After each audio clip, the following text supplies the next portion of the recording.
Ibiston nomli Buxoro davlat tibbiyot instituti akademik litseyining eng faol kasaba uyushma a'zolari, ya'ni Gekkel izlovchilari komandamiz bugun Buxoro viloyatida Beshko'l tumanidagi Jonkildi demak hududida mana yangi ochilgan bir mo'jizaviy ko'lni atrofidamiz.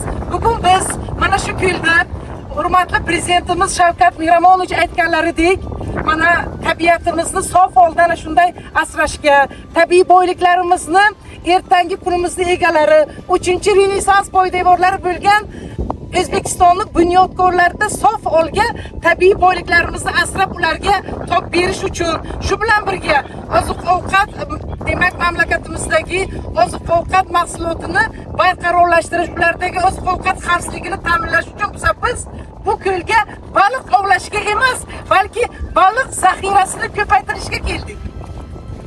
Demak, O'zbekistonimizda baliq zaxirasini ko'paytirsak, mana tabiatni sof holda qarang, juda chiroyli manzara. Mana qushlarni ko'ryapmiz, chayka qushlarini ko'ryapmiz. Mana bugun biz mana shu 20 nafar Gekkel izdoshlari, demak, komandamiz a'zolari 650 nafar har xil turdagi baliq turlarini olib kelib, mana shu ko'lda biza baliq zaxirasini rivojlantirish uchun biz tashabbus bilan keldik. Biz aminmizki, yaqinda bu yerda chiroyli bir ekoturizm maskani bu yerda ochilishiga, bu nafaqat butun O'zbekistondagi demak mehmonlar, butun o'zbekistonliklar uchun, balki chet eldan keladigan mehmonlarimiz uchun ham ekoturizm juda bir zo'r maskanga aylanishiga biz aminmiz.